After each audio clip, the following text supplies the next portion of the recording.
тинейджърски израз. Ако сте чували деца, които използват 6-7 и не знаете защо, в следващия репортаж ще ви разкажем за причините, които направиха израза и дума на годината. От тази песен на рапъра Скрил се ражда дума на годината.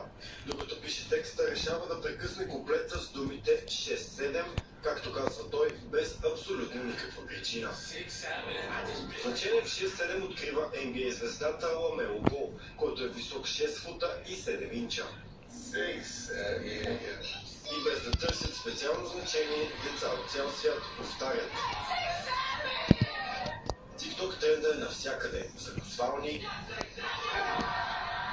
в класни стаи, особено при урок на страница 67. Популярен е и у нас. Използвам го много често, просто защото е израз, който е популярен. Не знам дали някой знае какво означава. Речникът, който избра 6-7 за дума на годината, определя словосъчетанието като жаргон за оглупяване. Нека да го приемем като част от играта. Нека да го приемем като част от модата. Младите хора се усмихват, когато нашето поколение ги попита какво е това и как го употребявате. Това е поколенчески поглед. Една шега между децата от това поколение. 6-7 е шега, която няма да застраши или да остане трайно в речника на децата, смятат езиковедите.